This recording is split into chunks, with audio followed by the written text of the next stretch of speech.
just don't care. There's an apathy today that, is, you're back? Perfect. So those online catching up are in Joel chapter 1.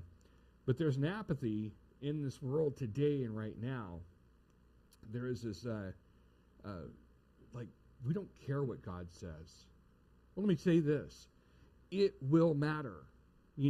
I've had so many people give me so much advice and tell me, oh, it's this, it's that.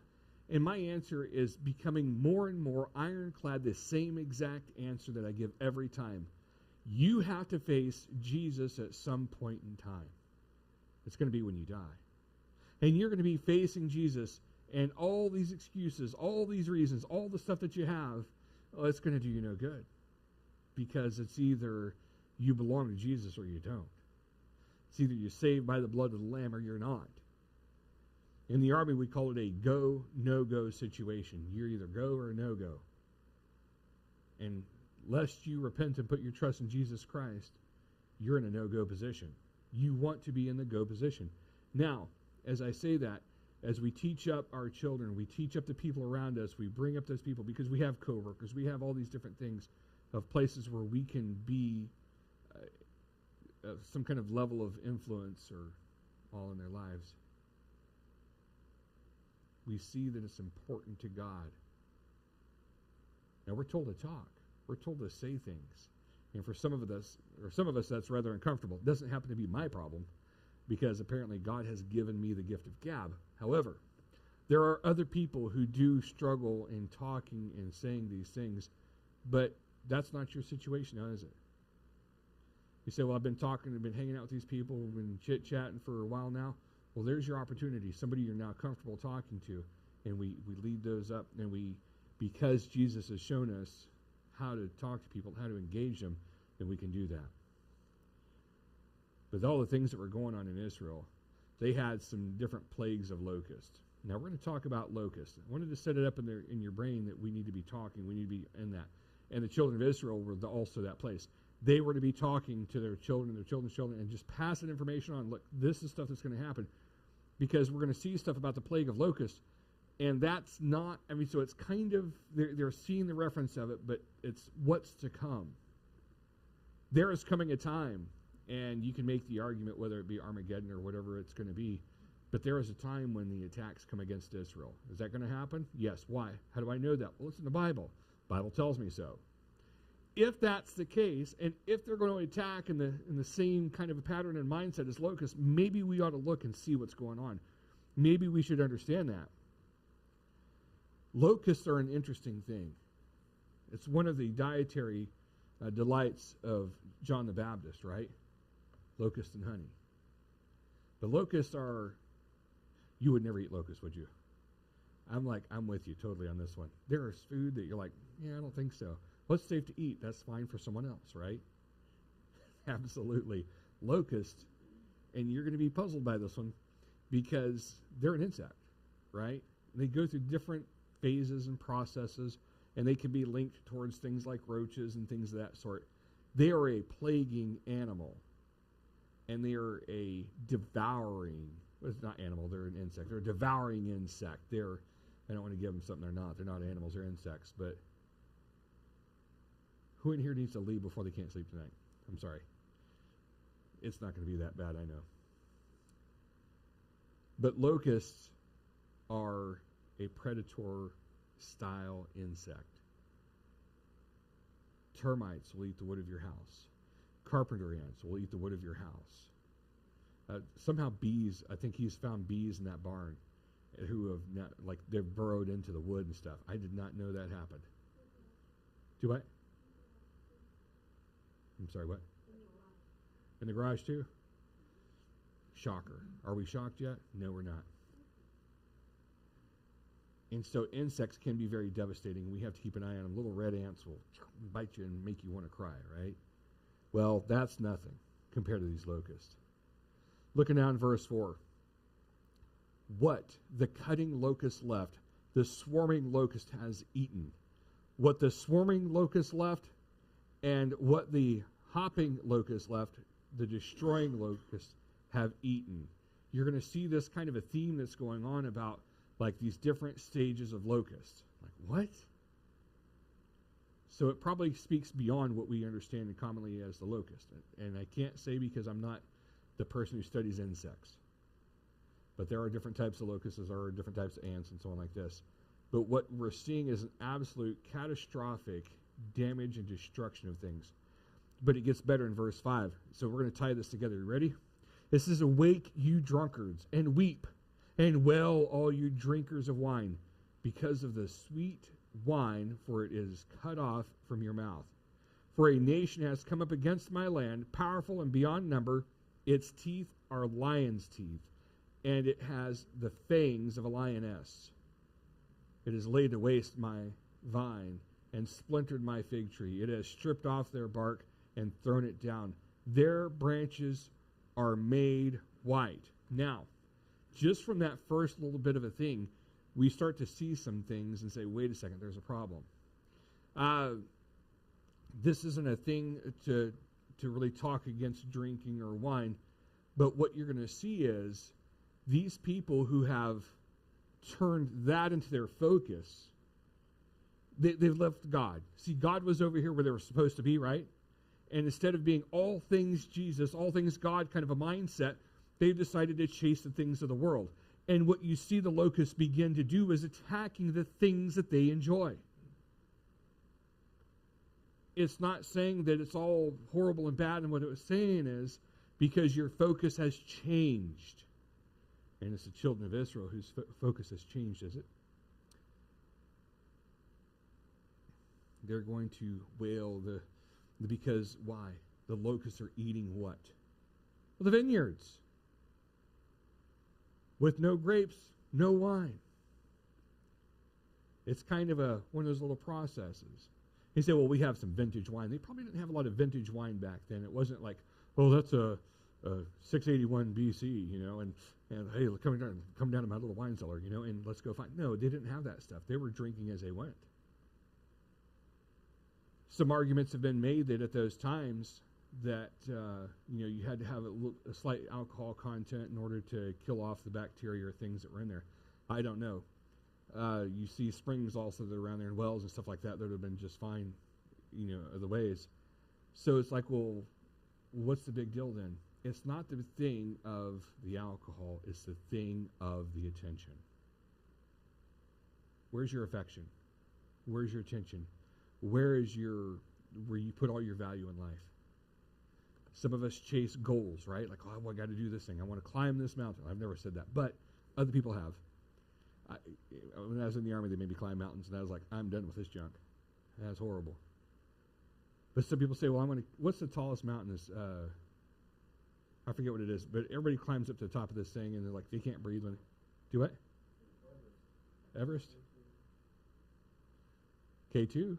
Everest? K2 is something you're not supposed to take. Anyways. So all these people are climbing up this mountain. As that's their goal. It's like, well, I want to reach the pinnacle of this mountain. I want to do all these great things. What are you doing for Jesus? And then you see the people like the football players. They paint the 316 under their eyes and like, oh, I'm playing for Jesus. Well, you're playing football for a job. But you can be a Christian who plays football. That's not the problem.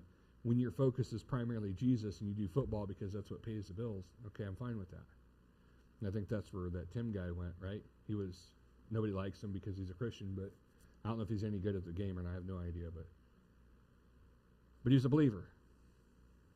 And so we see those people who are just diamond focused, and they say, I'm going to do this thing or else. I'm going to chase this goal or else. I'm going to chase this kind of lifestyle or else. And things that don't benefit God, things that are not good for your walk with Jesus Christ, are counterproductive and damaging. Now think about just turn on the TV today, and I don't think our TV even turns on anymore. I think it does kind of. But you turn on and see the social media and the YouTubes and the Facebooks and the super short videos that play all the time. What are those things? TikToks. See what people are talking about, what their focus is. There's a design and a desire to make a bottle flip like the water bottle, and if it lands right, everything's super awesome. There's all these things that have become the focus. Now, it's okay to have a small thing that you do, But these people are trying their level best to become super famous and do all these things, and they've lost the focus of Jesus Christ. They've looked and said, how can I benefit me? How can I do the things for me? And that's the same kind of a mindset. We have to adjust it in our brain today to see, kind of what they were thinking. For these guys, and you can see it in the way that it's written, it was that awake you drunkards and weep, and it's because that was their goal. It talks about it in Proverbs, that basically describes a big drunk thing situation. And when you look in here right here, it's like, if this is your goal, problematic, and God's going to take away that thing that kept you away from him. Now look at the linkage on that. Now right here we're talking about drunkards, but what are we talking about in our lives today? What are the things that take us away from God today? And again, like in my case, I think the biggest hurdle and biggest thing that takes me away from God is my job. My wife would agree, right? And she says it takes you away from me too. But we have to change focus, don't we? We have to put the focus on Jesus, and of course, all the things that Jesus says that we ought to do. We have to change our focus. These guys right here, they saw that, and you see that the damage that the locust is doing, and it's a thorough damage because the cutting locust, the swarming locust, the hopping locust, the destroying locust, all these different avenues and angles of it went for absolute destruction. And it's not that they just killed off the crops, which they're excellent at doing, but they dug for more crops. They went down in the ground, and you see that today where locusts are a plague on something, and they end up getting inside of the ground, and you're thinking, how is that possible? Well, they're burrowing in insects, right? Ants crawl into the ground, no surprise at all, but they're damaging things and destroying things, and each time swarms a locust, and it's a plague. It was a plague for Egypt whenever Moses was back there. When these locusts come, they destroy everything. And we find out that it's God's judgment on the people. Sounds pretty upsetting, doesn't it? Man, I don't like this whole judgment deal. Well, you know what? God's not really just all excited about the whole judgment issue either. It's necessary because he's a holy God and he is wholly going to do the proper thing, okay? But it can still be upsetting. He says, awake, you drunkards. Weep and wail, all your drinkers of wine, because your sweet wine, for it is cut off from your mouth. You can't have it anymore because the locusts have taken it away. Powerful and beyond number, and it goes to describe the level of just destruction that's available in there.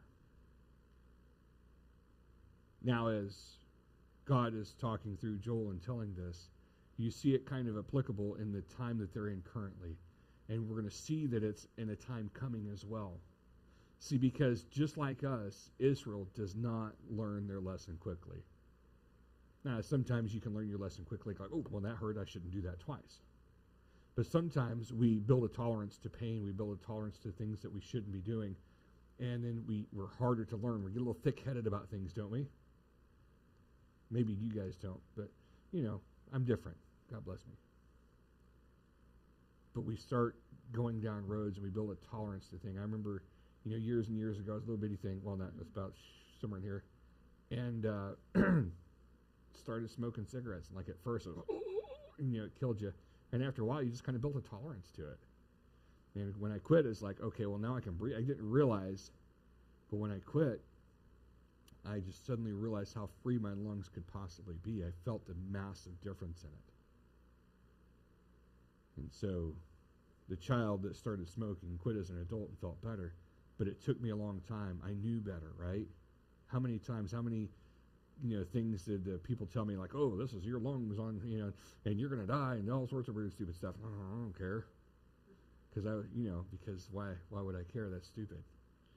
I knew the numbers, and from a medical journal, it was if you quit smoking by this certain age, your lungs can completely recover. And I said, well, that's my drop age right there. As soon as I hit that, man, I'll quit. And I passed that age. Oh, no. But it took me a while.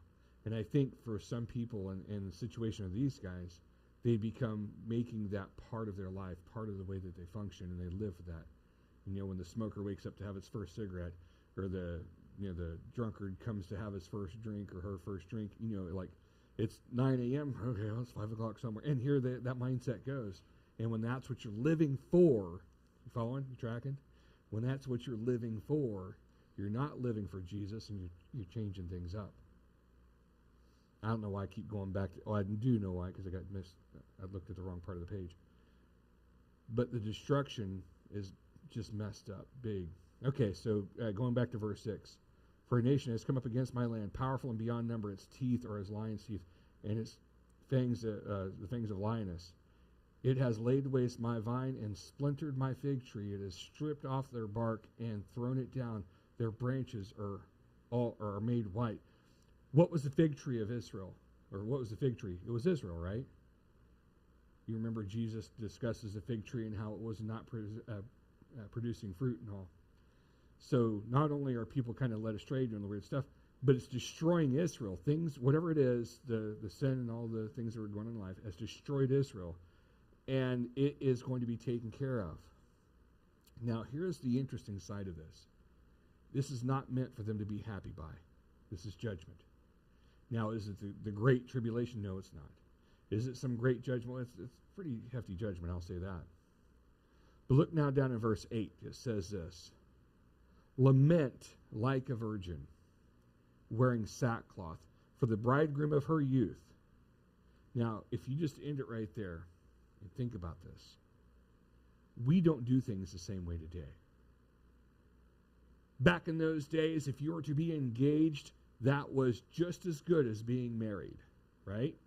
So you are committed, you are betrothed, you're all these different things. And of course, they follow the way they're supposed to be. So you were engaged or betrothed, or however, whatever words you want to use on that one. Basically the same idea. And while you had not consummated the marriage by means of sex, you were dedicated permanently to that person, to the point of, if something happened to destroy the engagement, you would have to get a written divorce. Just for engagement. Not even having married yet, okay? So that tells you the level of how strong and how big it was. So lament like a virgin, wearing sackcloth for the bridegroom of her youth. I mean, just absolutely crying. That's what you are. Because the thing that you love, the thing that you're betrothed to, the thing that you are all about is now gone. What a bummer.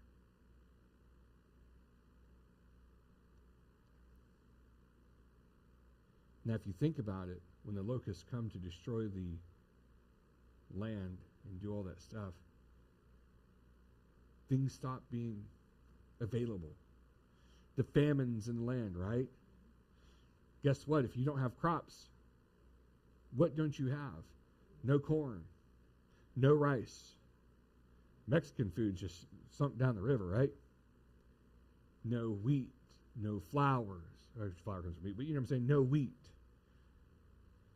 Nobody wants soybeans, so get rid of that.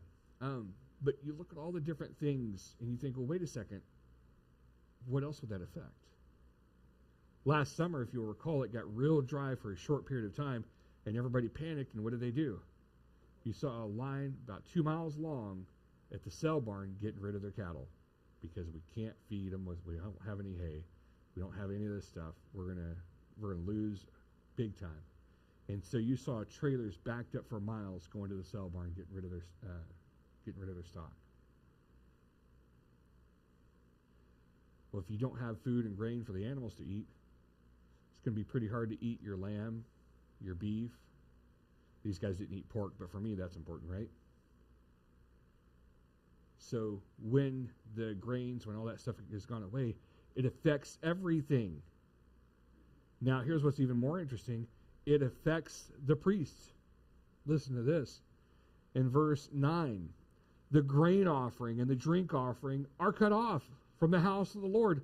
The priests mourn, the ministers of the Lord. The fields are destroyed, the ground mourns because the grain is destroyed. The wine dries up, the oil languishes. Wait a second. The locust damage isn't isolated to just a few things. It's devastating across the board.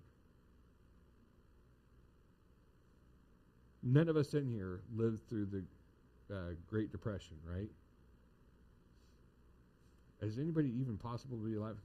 They'd be 90 years old if they're born in the Great Depression at this point. But you know somebody who went through the Great Depression. You've met them. How did they live? Oh, they lived real meager like. Like, we ain't going to do that twice. How many people in here right now have a stockpile of toilet paper?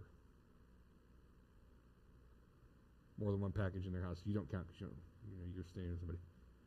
How many people in here have a stockpile of toilet paper or one of those little water squirters in the bottom? We have a stockpile of toilet paper. I've got different kinds of it. And my wife even got me a squirter for the toilet. Why do we do that stuff? Because we saw it all go away.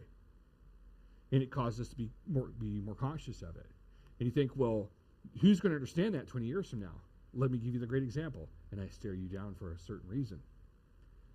Who in here remembers where they were standing, sitting, or watching whenever 2 planes hit 2 buildings in New York? You don't remember that, do you? I wasn't born yet. I know.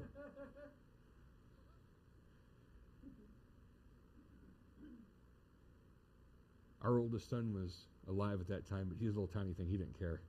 Like, if it wasn't big, shiny, and plastic in front of him, he just wasn't involved in it. And that's okay, because he was like, he was a 1-year-old, year and a half when that happened. You know what I'm saying? He wasn't really driving cars yet and stuff like that. He was still a baby.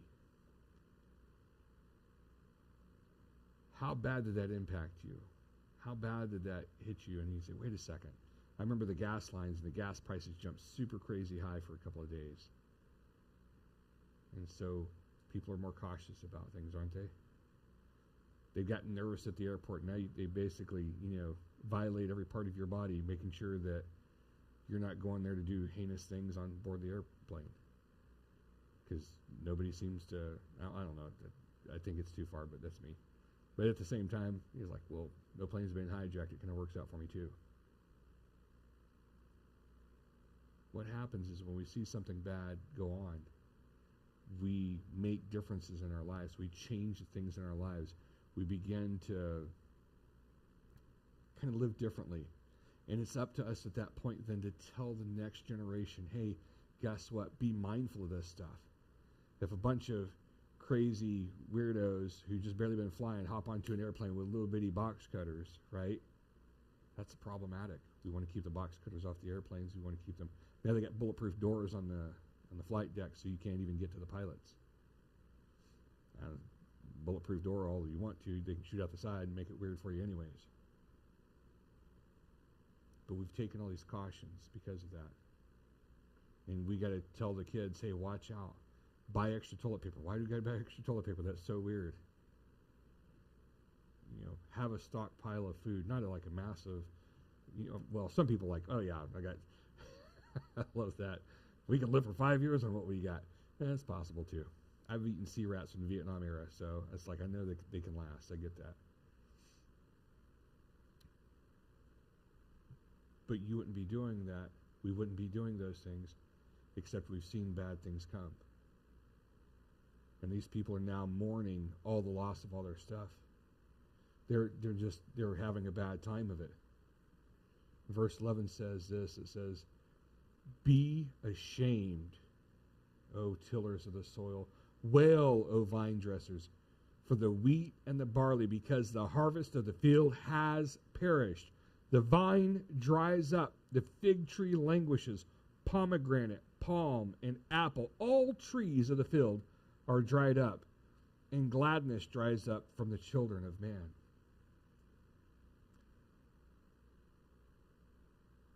Everybody's affected.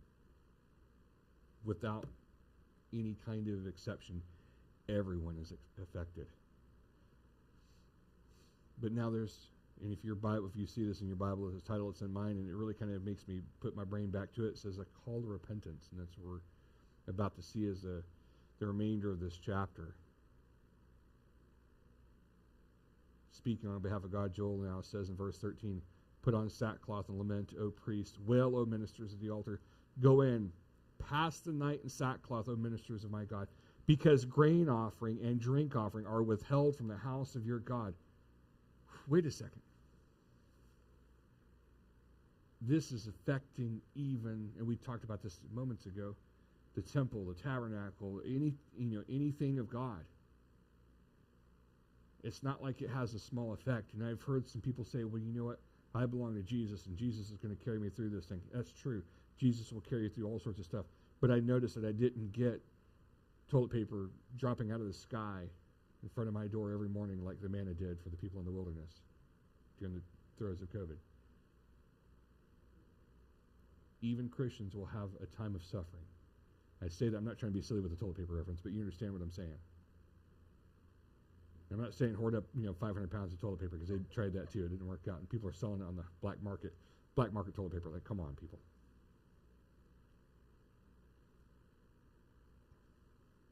But things that are so devastating, so bad, they affect even the people of God, the priests. Think, well, why isn't God protecting them? Well, he is.